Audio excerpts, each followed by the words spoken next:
അത്തരം വിഷയങ്ങളിലേക്ക് വരാം സാർ. അതിനു മുമ്പ് ശ്രീ വസന്ത് തെങ്ങുംപള്ളി, ഇവിടെ ഇപ്പോൾ ഏറ്റവും ഒടുവിൽ ഇതാ ഈ മെമ്മറി കാർഡ് കാണുന്നില്ല എന്നാണ് പറയുന്നത്. DVRനുള്ളിൽ മെമ്മറി കാർഡില്ല. 3 ക്യാമറകൾ ഉണ്ട്. ആ ക്യാമറകളിൽ 2 ക്യാമറകളിൽ നിന്നുള്ള ഇൻപുട്ടുകളാണ് ലഭ്യമാകാത്തത് എന്നുള്ളതാണ് മനസ്സിലാക്കുന്നത്. ആ 2 ഇൻപുട്ടുകളും വളരെ പ്രധാനപ്പെട്ടവ തന്നെയാണ്. കാരണം ഈ ബസ്സിനുള്ളിൽ എന്തൊക്കെയാണ് നടന്നത്, ഇതിനു മുമ്പും എന്തൊക്കെയാണ് നടന്നത്, ഏതെങ്കിലും തരത്തിൽ തർക്കമുണ്ടായോ, ഈ ആക്ഷേപങ്ങൾ, ഇതിൽ 2 ഭാഗത്തുള്ള ആക്ഷേപങ്ങളും ഒരേ ഗൗരവത്തോടു കൂടി തന്നെ കാണുക. ഒന്ന്, MLAയും ഉൾപ്പെടെയുള്ളവർ വാഹനത്തിനകത്ത് പ്രവേശിച്ചു, അതിനുള്ളിൽ വീഡിയോ എടുത്തവർ വീഡിയോകൾ ഉൾപ്പെടെ മൊബൈൽ ഫോണിൽ നിന്ന് ഡിലീറ്റ് ചെയ്യിപ്പിച്ചു എന്ന തരത്തിലുള്ള റിപ്പോർട്ടുകളുണ്ട്. രണ്ടാമതായി ഈ വാഹനത്തിന് നേരെ യദു കൃഷ്ണൻ ആംഗ്യം കാണിച്ചു, അത് ലൈംഗിക ചുവയോടെയുള്ള ആംഗ്യങ്ങളായിരുന്നു. ഇതെല്ലാം റെക്കോർഡ് ചെയ്യപ്പെടും. സ്വാഭാവികമായും ഒരു ബസ്സിനുള്ളിലെ ക്യാമറ സിസ്റ്റം ആ തരത്തിൽ ആണ്, എല്ലാ സൈഡുകളും കോണുകളും എല്ലാം കവർ ചെയ്യുന്ന തരത്തിൽ ആണ് എന്നത് നമുക്ക് എല്ലാവർക്കും അറിയാം. അപ്പോൾ ആ മെമ്മറി കാർഡ് നേരത്തെ തന്നെ DVRൽ ഇല്ലാത്തതാണോ എന്നതിൽ വ്യക്തതയില്ല. താങ്കൾക്ക് എന്താണ് തോന്നുന്നത്? അത് ആരെയെങ്കിലും രക്ഷിച്ചെടുക്കാൻ വേണ്ടി മെമ്മറി കാർഡ് മാറ്റിയതാകുമോ? അല്ല, ഇനിയിപ്പോൾ മെമ്മറി കാർഡ് ഇല്ലാതെയാണോ കേരളത്തിലെ KSRTC ബസ്സുകളൊക്കെ ഓടുന്നത്? പോലീസ് പറയുന്നത് പോലെ പൂർണ്ണമായും ഇപ്പോഴാണ് ഈ മെമ്മറി കാർഡ് ഞങ്ങൾ പരിശോധിക്കാനെത്തിയത്, അങ്ങനെ പരിശോധിച്ചപ്പോൾ അത് കാണാനില്ല. ഇതിലേത് ഓപ്ഷനാണ് താങ്കൾ കൂടുതൽ പരിഗണന നൽകുന്നത്? അല്ല, അതിന് ഉത്തരം പറയുന്നതിന് മുമ്പ് ശ്രീ രാഹുലിന്റെ ചില വാദങ്ങൾക്ക് ഉത്തരം പറയാതിരിക്കാൻ പറ്റില്ല. ഒന്നാമതായി രാഹുൽ പറയുന്നത് നോക്കൂ, മേയർ എന്ന് പറയുന്ന ഒരു സ്ത്രീക്കെതിരെ അനിതര സാധാരണമായ വേട്ടയാടലുകൾ നടക്കുകയാണ്. ആ വേട്ടയാടലുകളെ പ്രതിരോധിക്കാൻ കേരളത്തിന്റെ പൊതുമനസാക്ഷിക്ക് ഉത്തരവാദിത്തമില്ല എന്നാണ് അദ്ദേഹം ചോദിക്കുന്നത്. ശ്രീ രാഹുൽ ഉണ്ട്, പക്ഷേ ആരാണ് ചെയ്യപ്പെടുന്നത്? നിങ്ങൾ പറയുന്നു യൂത്ത് കോൺഗ്രസ് ആണ് അതിന്റെ പിന്നിൽ. എന്തെങ്കിലും തെളിവുണ്ടോ നിങ്ങളുടെ കയ്യിൽ? ഉണ്ടെങ്കിൽ നിങ്ങൾ കേസ് കൊടുക്കണം മിസ്റ്റർ. അഭിസാരികയായ സ്ത്രീയുടെ ചാരിത്ര പ്രസംഗം പോലെയാണ് കേരളത്തിൽ DYFI, കേരളത്തിൽ CPM ഏതെങ്കിലും സ്ത്രീക്ക് നേരെ നടക്കുന്ന സൈബർ ആക്രമണത്തെ പറ്റി പറയുന്നത്. നിങ്ങളുടെ നേതാവ് വസന്ത്, താങ്കളുടെ ഈ പ്രയോഗത്തോട് പോലും ഒന്നും എനിക്ക് ഈ പ്ലാറ്റ്ഫോമിൽ ഇരുന്നു കൊണ്ട് ന്യായീകരിക്കാനൊന്നും വയ്യ കേട്ടോ.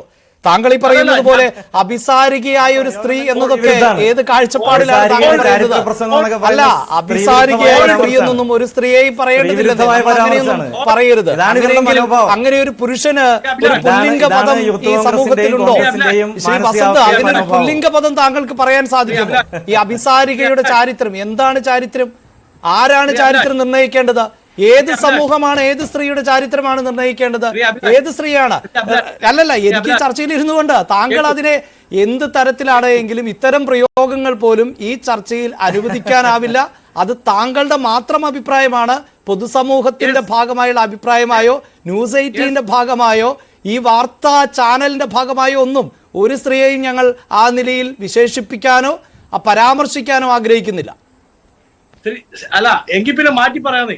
അങ്ങേക്ക് അറിയാമല്ലോ, ഞാനൊരു എഴുത്തുകാരൻ കൂടിയാണെന്ന് അങ്ങേക്ക് അറിയാമല്ലോ. മാറ്റി പറയേക്കാം. കാട്ടുകള്ളന്റെ സത്യപ്രസംഗം എന്നതുപോലെ ആണ്. അല്ല, ഞങ്ങൾക്ക് വേണ്ടി മാറ്റി പറയുകയല്ല ചെയ്യേണ്ടത്, താങ്കൾ സ്വയം മാറ്റി പറയുകയാണ് ചെയ്യേണ്ടത്. കാരണം ഒരുപക്ഷെ താങ്കൾ ഒരു എഴുത്തുകാരനായിരിക്കാം, ഇതിനു മുമ്പുള്ള സാഹിത്യകാരന്മാർ അങ്ങനെയൊക്കെ എഴുതിയിട്ടുണ്ടാകാം. പക്ഷെ ഞാനും താങ്കളും ജീവിക്കുന്നത് 2024-ലാണ്. അതുകൊണ്ടാണ് എനിക്കിങ്ങനെ പറയേണ്ടി വരുന്നത്. അല്ല അതിന്റെ പ്രശ്നവും അതിന്റെ റെസ്പോൺസിബിലിറ്റി ഞാൻ ഏറ്റെടുത്തേ. പ്രശ്നം തീർന്നില്ലേ? ഇനി അതിന് വേറൊരർത്ഥം വേണമെങ്കിൽ കേട്ടോ. കാട്ടുകള്ളന്റെ സത്യപ്രസംഗം പോലെയാണ് CPM-ഉം DYFI-യും ഈ നാട്ടിൽ നടക്കുന്ന സ്ത്രീകൾക്കെതിരായ സോഷ്യൽ മീഡിയ അറ്റാക്കിനെ പറ്റി വാചാലരാകുന്നത്. നമുക്കറിയാമല്ലോ ഏതൊക്കെ രീതിയിലാണ് ഈ സംസ്ഥാനത്ത് ഒരു MLA 51 വെട്ടുവെട്ടി അവരുടെ ഭർത്താവിനെ ഇല്ലാതാക്കിയിട്ട് പോരാഞ്ഞിട്ട് പഴയ SFIയുടെ ജില്ലാ കമ്മിറ്റി അംഗം കൂടിയായിരുന്ന KK രമയെ ആസ്ഥാന വിധവ എന്ന് വിളിച്ച് അപമാനിച്ചാരാ? ഇവരുടെ MM മണി എന്ന് പറയുന്ന ഇടുക്കിയിലെ നേതാവാണ്. അല്ല ശ്രീ വസന്ത്, അവരങ്ങനെയൊക്കെ ചെയ്തിട്ടുണ്ടെങ്കിൽ അവരുടെ നേതാക്കളോട് ഇങ്ങനെയൊക്കെ ആകാം എന്നതാണോ നമ്മൾ മറുപടിയായി പറയേണ്ടത്? ഞാൻ പറഞ്ഞല്ലോ, നമ്മൾ 2024-ലല്ലേ ഈ ചർച്ച നടത്തുന്നത്. അല്ല അഭിലാഷേ, ഞാൻ പറഞ്ഞത് ഇവരുടെ ഇരവാദത്തെ പൊളിക്കാൻ വേണ്ടി ഇവർ ചെയ്തത് പറയാതിരിക്കാൻ പറ്റില്ലെന്നേ. ചരിത്രത്തിൽ ഇവർ ചെയ്ത് കൂട്ടിയത് പറയാതെ എങ്ങനെ ഇവരുടെ ഇരവാദത്തെ പൊളിക്കുന്നത്? ഒന്നാമതായി അതുകൊണ്ട് തന്നെ ഞങ്ങളെല്ലാം എന്തോ ഇരയാക്കപ്പെട്ടവരാണ് എന്ന വാദം പറയാൻ ഇവർക്ക് യാതൊരു അവകാശവും ഇല്ല എന്നാണ് ഞാൻ പറഞ്ഞതിന്റെ ഒന്നാമത്തെ അർത്ഥം. രണ്ടാമതായി രാഹുൽ പറഞ്ഞൊരു കാര്യം എന്താണ്? നോക്കൂ, ഇവിടെ മേയറും മേയറിന്റെ ഭർത്താവായിട്ടുള്ള MLA-യും കൂടി ഈ വാഹനത്തിൽ വളരെ സമാധാനപൂർവ്വം സഞ്ചരിച്ചുകൊണ്ടിരിക്കുകയായിരുന്നു. അങ്ങനെ സഞ്ചരിച്ചുകൊണ്ടിരിക്കുമ്പോൾ ആ വാഹനത്തിന് നേരെ യാതൊരു പ്രകോപനവും ഇല്ലാതെ ഈ KSRTC ഡ്രൈവർ ഒരു ലൈംഗിക ചേഷ്ടയോടുകൂടി പെരുമാറി. അതിന് അദ്ദേഹം ബദലായി അവതരിപ്പിച്ചിരുന്നത് ഈ KSRTC ഡ്രൈവറിന്റെ ഇതുവരെയുള്ള ട്രാക്ക് റെക്കോർഡാണ്. രാഹുൽ, നിങ്ങളല്ലേ ഭരിക്കുന്നത്, KSRTC വകുപ്പ് ഭരിക്കുന്നത് നിങ്ങൾക്ക് ഏറ്റവും പ്രിയങ്കരനായ പത്തനാപുരത്ത് നിന്നുള്ള MLA അല്ലേ KB ഗണേഷ് കുമാർ. പിണറായി 1ാം ഗവൺമെന്റ് വരാൻ വേണ്ടി ചെയ്യാവുന്ന എല്ലാ വിടുപണിയും, അതും ഞാൻ എല്ലാ റെസ്പോൺസിബിലിറ്റിയോടും കൂടി ആ വാക്കും പറയുന്നത്, ചെയ്യാവുന്ന എല്ലാ വിടുപണിയും ചെയ്ത ഗണേഷ് കുമാർ അല്ലേ ഇന്ന് KSRTC ഭരിക്കുന്നത്. ഇത്രമാത്രം ട്രാക്ക് റെക്കോർഡ് മോശമായിട്ടുള്ള ഒരാൾ ഇന്നും KSRTC-യിൽ ജോലി ചെയ്യുന്നെങ്കിൽ അതിന്റെ കുറ്റക്കാർ നിങ്ങളാണ്. 1ാം സ്ഥാനത്ത്, 1ാമത്തെ പ്രതി നിങ്ങളാണ്. ഇങ്ങനെ നേരത്തെ അദ്ദേഹം FIR ഒക്കെ വായിച്ചു, വലിയ കാര്യമായി അദ്ദേഹം FIR വായിച്ചു. എന്തോ സ്ലിപ്പ് തുറന്നെന്നോ മുണ്ട് മടക്കി കുത്തിയെന്നോ ഒക്കെയുള്ള FIR വായിക്കുന്നത് കേട്ടു. എനിക്കറിയില്ല, എന്റെ കയ്യിൽ അത് അവൈലബിൾ ആയിരിക്കും. ഇനി ആണെങ്കിൽ തന്നെ അങ്ങനെയുള്ള ഒരാൾ, അങ്ങനെ സ്ത്രീലംബടനായ, അങ്ങനെ സ്ത്രീകൾക്ക് മോശം ചെയ്യുന്ന, സ്ത്രീ പീഡകനായ, സ്ത്രീകളെ അധിക്ഷേപിക്കുന്ന ഒരാൾ KSRTC-യിൽ ഇപ്പോഴും, അതായത് പോലീസ് വെരിഫിക്കേഷൻ അടക്കം ആവശ്യമുള്ള KSRTC വകുപ്പിൽ ഇപ്പോഴും ജോലി ചെയ്യുന്നെങ്കിൽ അതിൽ 1ാമത്തെ പ്രതി, ആ കേസിൽ 1ാമത്തെ പ്രതി സംസ്ഥാന സർക്കാരാണ്, KSRTC മന്ത്രിയാണ്. അപ്പൊ അതുകൊണ്ട് അത് നിങ്ങൾ KSRTC മന്ത്രിയോട് പറയുക. രണ്ടാമതായി, നിങ്ങളുടെ മേയറിന് നേരെ ഒരു ലൈംഗിക ചേഷ്ട ഉണ്ടായിട്ടുണ്ടെങ്കിൽ ഞങ്ങൾ അവരുടെ കൂടെ നിൽക്കും. പക്ഷെ അത് അവർ പ്രൂവ് ചെയ്യണം. എന്തുകൊണ്ടാണെന്ന് അറിയാമോ? നേരത്തെ നിങ്ങൾ ഈ യദുവിന്റെ ഒരു ട്രാക്ക് റെക്കോർഡ് പറഞ്ഞില്ലേ, അതുപോലൊരു ട്രാക്ക് റെക്കോർഡ് ആർക്കുണ്ട്? ഈ മേയറിനുണ്ട്. വിവിധ അഴിമതി ആരോപണങ്ങൾ അവരുടെ പേരിൽ തന്നെ ഒപ്പിട്ട് കൊടുത്തു എന്ന് പറഞ്ഞിട്ട് അവർ പറഞ്ഞില്ലേ, ഞാനല്ല ഒപ്പിട്ടത്, ആരോ ഒപ്പിട്ടു. ആ കേസിന് എവിടെ പോയി നിൽക്കുന്നു? ആരോ ഒപ്പിട്ടെന്ന് ഇപ്പൊ തെളിവ് ആക്കപ്പെട്ടിട്ടുണ്ടോ? അങ്ങനെ വിവിധ കേസുകൾ ഉണ്ടാവുന്ന സമയത്തെല്ലാം അത് മറ്റൊരാളുടെ പേരിൽ കെട്ടിവെച്ച് തലയൂരിപ്പോകുന്ന രീതിശാസ്ത്രം, എന്താ പറയുന്നത്, സീരിയൽ ഒഫൻസ് എന്ന് നമ്മൾ പറയത്തില്ലേ ലോ ലാംഗ്വേജിൽ. ശ്രീ വസന്ത്, താങ്കൾ പറയുന്നത് പോലുള്ള ഒരു വിഷയമൊക്കെയാണോ ഇത്? താങ്കൾ പറയുന്ന വിഷയത്തെ ഏത് തരത്തിലാണ് താങ്കൾ താരതമ്യം ചെയ്യുന്നത്? ഇത് ഒരു യാത്രക്കിടെ സംഭവിക്കുന്ന ഒന്നാണ്. ആ ഡ്രൈവിംഗുമായി ബന്ധപ്പെട്ട വളരെ ചെറിയ ഒന്ന്, താങ്കൾ ഈ പറയുന്നത് പോലെ വലിയ രാഷ്ട്രീയമാനമൊന്നും ഇതിന് നൽകേണ്ടതില്ലെന്നേ. ഇത് 2 വാഹന യാത്രക്കാർ തമ്മിലുള്ള വിഷയം എന്ന നിലയിൽ തന്നെ കണ്ടാൽ മതി. അതിനിടയിലുണ്ടായ ഒരു തർക്കം, ആ തർക്കം അങ്ങനെ ആയിരുന്നെങ്കിൽ രാഹുൽ അതിനെ ന്യായീകരിക്കാൻ വേണ്ടി ഈ യദു എന്ന് പറയുന്ന KSRTC ഡ്രൈവറിന്റെ നാളും ജാതകവും 28 കെട്ടിന് എത്ര നൂല് ഉപയോഗിച്ചു എന്നുള്ള ചരിത്രം അല്ല, അങ്ങനെ ഒരു പശ്ചാത്തലം ഉണ്ടായെങ്കിൽ അത് പറയാൻ പാടില്ല എന്നുണ്ടോ? താങ്കളിപ്പോൾ പറഞ്ഞല്ലോ, അതായത് മേയറുടെ പശ്ചാത്തലം പറയുന്നത് പോലെ, അതായത് സ്ത്രീകളോട് അപമര്യാദയായി പെരുമാറി എന്ന തരത്തിൽ നേരത്തെയും പരാതി നേരിട്ടിട്ടുള്ള ഒരാളാണ് എന്നല്ലേ രാഹുൽ പറയുന്നത്? അല്ല, അങ്ങനെയാണെങ്കിൽ അയാൾ ഇപ്പോഴും KSRTC-യിൽ ജോലി ചെയ്യില്ലേ? പോലീസ് വെരിഫിക്കേഷൻ അടക്കം ആവശ്യമുള്ള. അല്ല, അത് ഞാൻ സൂചിപ്പിച്ചല്ലോ. ഞാൻ മനസ്സിലാക്കിയെടുത്തോളം ആ കേസ് ഇപ്പോൾ നിലവിലില്ല. ആ കേസ് എന്നല്ല, മറ്റു കേസുകളൊന്നുമില്ല. ഇപ്പോൾ ഈ റാഷ് ഡ്രൈവിംഗ്, അശ്രദ്ധമായൊക്കെ വാഹനം ഓടിച്ചാൽ അതിനൊക്കെ താങ്കൾക്കറിയാമല്ലോ, അതിന് ലഭിക്കുന്ന ശിക്ഷയും പെറ്റിയും ഒക്കെ എന്താ എന്ന് താങ്കൾക്കറിയാം. ഇതിൽ ഗുരുതരമായ കേസ് എന്നത് ഈ സ്ത്രീകളോട് അപമര്യാദയായി പെരുമാറുക എന്നതാണ്. പക്ഷേ ആ കേസ് നിലവിലില്ല എന്നുള്ളതാണ് എൻ്റെ അറിവ്. അത് തന്നെയാണ് ആ ഡ്രൈവർ പങ്കുവച്ചതും. അത് മറ്റൊരു തരത്തിലുള്ള, അതിനും ഇത് പറയുന്നുണ്ട്, അതൊരു രാഷ്ട്രീയമായ കേസായിരുന്നു, അതിന്റെ സ്വഭാവം മാറ്റുന്നതിനാണ് ഇങ്ങനെ ചെയ്തത് എന്നതാണ്. അല്ല ശ്രീ അഭിലാഷ്, അതിന്റെ അകത്ത് വ്യക്തത വരുത്തണോ? അതെ, അയാൾ ആ കേസിൽ ശിക്ഷിക്കപ്പെട്ടിട്ടില്ല. ഇല്ല, അത് ഞാൻ പറഞ്ഞു കഴിഞ്ഞു. അല്ല, കേസ് നിലവിലില്ലാതാവാം. കാര്യം ഞാൻ ശിക്ഷ ഏറ്റുവാങ്ങി കഴിഞ്ഞാൽ പിന്നെ ആ കേസ് നിലവിലുണ്ടാവില്ല. അയാൾ ആ കേസിൽ ശിക്ഷിക്കപ്പെട്ടിട്ടില്ല എന്നതിന്റെ അർത്ഥം, നിലവിലില്ലെങ്കിൽ അർത്ഥം അയാൾ ആ കേസിൽ, അയാൾക്ക് നേരെ വന്ന ആരോപണങ്ങൾ, ഞാനും പ്രാക്ടീസ് ചെയ്ത ഒരു ലോയറാണ്, അയാൾക്ക് നേരെ വന്ന ആരോപണങ്ങൾ കോടതി അല്ലെങ്കിൽ നിയമപീഠം തള്ളിക്കളഞ്ഞു എന്നുള്ളതാണ്. അപ്പൊ ആ പഴയ കേസിന്റെ ചരിത്രം മുഴുവൻ ഈ രാഹുലിന് ഇവിടെ ഇരുന്ന് വായിക്കാമെങ്കിൽ മേയറിന്റെ പഴയ സീരിയൽ ഒഫൻഡിങ് കേസുകൾ എനിക്കും പറയേണ്ടി വരും. കാര്യം എന്നൊക്കെ പ്രതിസന്ധിയിൽ അകപ്പെട്ടിട്ടുണ്ടോ അന്നൊക്കെ മറ്റൊരാളുടെ തലയിൽ വേറെ എന്തെങ്കിലും ഒരു ആരോപണം കെട്ടിവെച്ചുകൊണ്ട് രക്ഷപ്പെടാൻ നോക്കിയിട്ടുള്ള ആളാണ് ഈ പറയപ്പെടുന്ന മേയർ. അതുകൊണ്ട് അവർ ഈ അവസ്ഥയിൽ കേരള പൊതുമനസാക്ഷിയുടെ മുമ്പിൽ താരങ്ങനെ ഒരു കാര്യം നേരിട്ടിട്ടുണ്ടെങ്കിൽ ബേർഡൻ ഓഫ് പ്രൂഫ് ഈ വിഷയത്തിൽ മേയറുടെ തലയിലാണ്. അവർ പ്രൂവ് ചെയ്യാതെ ഒരു കേരളവും അവരുടെ കൂടെ നിൽക്കില്ല. നോക്കൂ, 2 ജനപ്രതിനിധികൾ തെരുവിൽ KSRTC ഡ്രൈവറുമായി ഏറ്റുമുട്ടുന്നു. സ്വാഭാവികമായും ജനം ആരുടെ കൂടെ നിൽക്കണം? ജനകീയനാണെങ്കിൽ ആ ജനപ്രതിനിധികളുടെ കൂടെ നിൽക്കും. തിരുവനന്തപുരത്ത് നിന്നടക്കം മേയറും കുറച്ച് DYFIക്കാരും അല്ലാതെ മേയറുടെയോ മേയറുടെ ഭർത്താവ് MLA-യോടോ സൈഡ് പിടിക്കാൻ ഒരു മനുഷ്യൻ പോലും ഇല്ലെന്നേ. ഈ കേരള പൊതു മനസാക്ഷി അല്ല, അങ്ങനെയൊക്കെയാണോ ഈ വിഷയത്തെ നമ്മൾ നോക്കി കാണേണ്ടത്?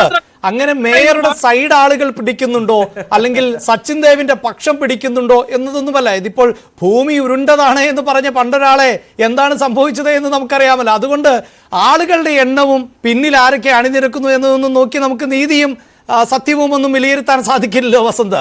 ഇവിടെ പ്രധാനപ്പെട്ട വിഷയം എന്താണ് എന്ന് താങ്കൾക്കറിയാം. ഇവിടെ ശ്രീ അഭിലാഷ്, ഞാൻ 10 സെക്കൻഡ് കംപ്ലീറ്റ് ചെയ്യാം. അതായത് ഞാൻ പറഞ്ഞത് അത്രമാത്രം ജനവിരുദ്ധരാണ് ഇവർ. അതുകൊണ്ട് അവർക്ക് അല്ല, ആ ജനവിരുദ്ധത ഇങ്ങനെ ഒരു വിഷയം ഉണ്ടായാൽ ആണോ? അതായത് ജനവിരുദ്ധയായ ഒരു സ്ത്രീക്ക് നേരെ ഒരു പുരുഷൻ ലൈംഗിക ചേഷ്ട കാണിച്ചാൽ അത് കൊള്ളാം, നന്നായി, അവൾ അത് അർഹതപ്പെട്ടത് എന്നതാണോ നമ്മുടെ മനസ്ഥിതി? അങ്ങനെയാണോ നമ്മൾ അതിനെ കാണേണ്ടത്? അങ്ങനെയാണെങ്കിൽ കേരളത്തിൽ അഭിലാഷിനും അറിയാം, എനിക്കും അറിയാം, പ്രിയപ്പെട്ട രാഹുലിനും അറിയാം, സക്കറിയ ജോർജ് സാറിനും അറിയാം. കേരളത്തിൽ അങ്ങനെ ഒരു സ്ത്രീക്ക് നേരെ പീഡനം ഉണ്ടായാൽ അത് നിമിഷങ്ങൾക്കുള്ളിൽ പിടിച്ച് അയാളെ കൽത്തുറങ്കിൽ അടയ്ക്കുന്ന ഒരു ആഭ്യന്തരമന്ത്രി ഇവിടെ ജീവനോടുണ്ട്, പേര് പിണറായി വിജയൻ. അദ്ദേഹത്തിന്റെ പോലീസിനെ പറ്റി അഭിലാഷ് എന്താ വിചാരിച്ചിരിക്കുന്നത്? കാണാതെ പോയ മെമ്മറി കാർഡ് മഷിയിട്ട് കണ്ടുപിടിക്കുന്ന ടീംസാണ് കേരളത്തിന്റെ പോലീസ്. അങ്ങനെ അറിയില്ലേ വിവിധ കേസുകളിൽ അങ്ങനെ ഇടപെട്ടിരിക്കുന്നത്? നാണമാവുന്നില്ലേ? ആ KSRTC ബസ്സിൽ അങ്ങനെ ഒരു മെമ്മറി കാർഡ് ഇല്ല എന്ന് ആ വണ്ടി പുറപ്പെടുന്ന സമയം തൊട്ടേ ഇല്ല എന്ന് KSRTC വകുപ്പ് പറയുന്നില്ല. അപ്പോൾ അവിടെയാണ് ശ്രീ വസന്ത്, അതാണ് അതിന്റെ പോയിന്റ്. ഞാൻ പറഞ്ഞല്ലോ, ഈ വാർത്ത ചർച്ച ചെയ്യുമ്പോഴും KSRTCയിൽ നിന്നുള്ള കൃത്യമായൊരു പ്രതികരണം, ഇതിന് വേണ്ടപ്പെട്ട ഉദ്യോഗസ്ഥരുണ്ട്, ഓരോ ദിവസവും എല്ലാം പരിശോധിക്കേണ്ട ഉദ്യോഗസ്ഥരുണ്ട്, ആവശ്യത്തിലധികം ഉദ്യോഗസ്ഥരുണ്ട് എന്ന ആക്ഷേപം പോലുമുണ്ട്. അപ്പോൾ ഈ മെമ്മറി കാർഡ് അവിടെ ഉണ്ടായിരുന്നോ എന്നതിൽ എനിക്ക് വ്യക്തതയില്ല. അങ്ങനെ ഇല്ല എങ്കിൽ അത് വലിയ ഗുരുതരമായ തെറ്റാണ്. ഈ ചർച്ചയിൽ ഞാൻ ഡിജോ കാപ്പനെ കൂടി ഉൾപ്പെടുത്തിയിരുന്നു. അദ്ദേഹം ഇതുവരെയും ജോയിൻ ചെയ്തിട്ടില്ല. അതിന് കാരണം ഇതിപ്പോൾ പുതിയ കാലഘട്ടമാണ്. ഞാനും നമ്മളും എല്ലാവരും സാങ്കേതിക വിദ്യയെ കൂടുതൽ പ്രയോജനപ്പെടുത്തുന്നുണ്ട്. ഇങ്ങനെയൊരു വിഷയമല്ല, മറ്റേതെങ്കിലും ഒരു വിഷയമാണ് നടന്നത് എങ്കിൽ പോലും അതിനൊക്കെ തെളിവാകേണ്ടത് പ്രധാനമായും ഈ വീഡിയോ ദൃശ്യങ്ങളാണ്. അപ്പോൾ അതില്ല എങ്കിൽ അത് ഗുരുതരമായ തെറ്റാണ്. അങ്ങനെ ഉണ്ടായിരുന്ന കാർഡാണ് മാറ്റിയത് എങ്കിൽ അത് അതിലേറെ വലിയ തെറ്റാണ്. പക്ഷെ കാർഡുണ്ടോ എന്ന് പോലീസ് ഇപ്പോഴാണോ അന്വേഷിച്ചത് എന്നത് അതിലും വലിയ തെറ്റാണ് എന്നാണ് പൊതുവെ വിലയിരുത്തപ്പെടുന്നത്. അല്ല ശ്രീ അഭിലാഷ്, കാർഡ് ഇല്ല എങ്കിൽ അത് സ്ഥിരീകരിക്കേണ്ടത് KSRTC തന്നെയാണ്. അതെ, ഇതിപ്പം നിമിഷത്തോട് നിമിഷം പൂർത്തിയായി കഴിഞ്ഞിരിക്കുന്നു. 24 മണിക്കൂർ കഴിഞ്ഞിരിക്കുന്നു. KSRTCയുടെ ഭാഗത്ത് നിന്ന് അങ്ങനെ ഒരു വിശദീകരണം വന്നിട്ടില്ല. അതൊരു ക്യാപ്സ്യൂളായി ഇറക്കി വിടാവുന്ന. ഇനി അങ്ങനെ ഇല്ലെങ്കിൽ തന്നെ അതിൻ്റെ അത് കാർഡ് ഉണ്ടായിരുന്നു, ഇവരെടുത്തു മാറ്റിയാണെങ്കിൽ തന്നെ KSRTCക്ക് അങ്ങനെ ഒരു വിശദീകരണം നൽകിയാൽ എനിക്കും അഭിലാഷിനും മറിച്ചൊന്നും പറയാനില്ല. പക്ഷേ അതുപോലും KSRTC വകുപ്പിന്റെ ഭാഗത്ത് നിന്ന് ഉണ്ടാവുന്നില്ല. അപ്പൊ സ്വാഭാവികമായും അതിൽ കാർഡ് ഉണ്ടായിരുന്നു. ആ കാർഡ് എവിടെ പോയി എന്നത് കാണണം. അവിടെയാണ് ഞാൻ നേരത്തെ പറഞ്ഞ ഈ ഒരു ബാഗ് ഹിസ്റ്ററി ഉണ്ടല്ലോ, ഈ സർക്കാരിന്റെ അടക്കം ബാഗ് ഹിസ്റ്ററി നമ്മളെ ഭയപ്പെടുത്തുന്നത്. ഇടിമിന്നൽ ഉണ്ടാവുന്നു, സെക്രട്ടേറിയറ്റിലെ ഫയലുകൾ കാണാതാവുന്നു, മുഖ്യമന്ത്രിക്ക് നേരെ അന്വേഷണം വരുന്നു, ഉടനെ ക്ലിഫ് ഹൗസിലെ ഫയലുകൾ കാണാതാവുന്നു. ഇവിടെ മേയർ ആര്യ രാജേന്ദ്രൻ എന്ന് പറയുന്ന കേരളത്തിന്റെ പൊതുമനസാക്ഷിയുടെ മുമ്പിൽ ഏറ്റവും പ്രായം കുറഞ്ഞ മേയറായി അവതരിപ്പിക്കപ്പെട്ട ഇവരുടെ DYFIയുടെ തന്നെ ഏറ്റവും മികച്ച നേതാക്കളിൽ ഒരാളായ ഒരാൾ കേരളത്തിന്റെ പൊതു തെരുവിൽ വെച്ചൊരു പീഡനം നേരിട്ടെങ്കിൽ അവരെ സംരക്ഷിക്കണ്ടേ? അവർക്ക് നീതി നടത്തി കൊടുക്കണ്ടേ? ആ നീതി നടത്തി കൊടുക്കാനുള്ള തെളിവ്, ആ തെളിവ് പൊതു വകുപ്പിന്റെ കയ്യിലാണ്, KSRTC വകുപ്പിന്റെ കയ്യിലാണ്. അത് അവിടെ നിന്ന് എങ്ങനെ പോയി? ഏതെങ്കിലും INTUC-കാരൻ എടുത്തുകൊണ്ട് പോയതാണോ? ആളെ കണ്ടുപിടിക്കണമെന്നേ. ഏതെങ്കിലും യൂത്ത് കോൺഗ്രസ്സുകാരൻ രാത്രിയിൽ ബസ്സിൽ അതിക്രമിച്ച് കയറി അത് എടുത്തുകൊണ്ട് പോയതാണോ? കണ്ടുപിടിക്കണം, ശിക്ഷിക്കണം. അല്ല, ഇനി ഡ്രൈവർ ഏതു തന്നെ അതെടുത്ത് വെളിയിലേക്ക് കളഞ്ഞാണോ? കണ്ടുപിടിക്കണം. ആ രീതിയിലേക്ക് എന്തുകൊണ്ട് അന്വേഷണം പോകുന്നില്ല? ഇവിടെ സംസ്ഥാന സർക്കാരിന്റെ തന്നെ ഭാഗമായ മേയറും സംസ്ഥാന സർക്കാരിന് വേണ്ടി കൈ ഉയർത്തുന്ന MLA-യും തെരുവിൽ നടു റോട്ടിൽ പീഡനം നേരിട്ടിട്ടും അവർക്ക് അനുകൂലമായി വരേണ്ട, അവർ പറയുന്ന വാദങ്ങളെ അംഗീകരിച്ചാൽ അവർക്ക് അനുകൂലമായി വരേണ്ട തെളിവ്, ആ തെളിവ് നശിപ്പിക്കപ്പെട്ടിരിക്കുന്നു. തെളിവ് നശിപ്പിക്കപ്പെട്ടു എന്നേ ഞാൻ പറയൂ. അതർവൈസ് KSRTC അങ്ങനെ ഒരു തെളിവില്ലായിരുന്നു, തെളിവിന്റെ ഡേറ്റ ഇല്ലായിരുന്നു എന്ന് പറയേണ്ടി വരും. തെളിവ് നശിപ്പിക്കപ്പെട്ടിരിക്കുന്നു. ആ തെളിവ് നശിപ്പിച്ചത് ആരാണെന്ന് കണ്ടുപിടിക്കാൻ പോലും പിണറായിയുടെ പോലീസിന് സാധിക്കുന്നില്ലെങ്കിൽ ഇവിടുത്തെ ആഭ്യന്തരം അമ്പേ പരാജയമാണെന്നും മേയർ സ്ഥാനത്തിരിക്കുന്ന ഒരു സ്ത്രീക്ക് പോലും തെരുവിലിറങ്ങി നടക്കാനുള്ള സ്വാതന്ത്ര്യം, അവകാശം, സംരക്ഷണം ഈ ആഭ്യന്തര വകുപ്പിന് കീഴിൽ കിട്ടുന്നില്ല എന്നും വേണം വിശ്വസിക്കാൻ. ഞാൻ താങ്കളിലേക്ക് വരാം. ശ്രീ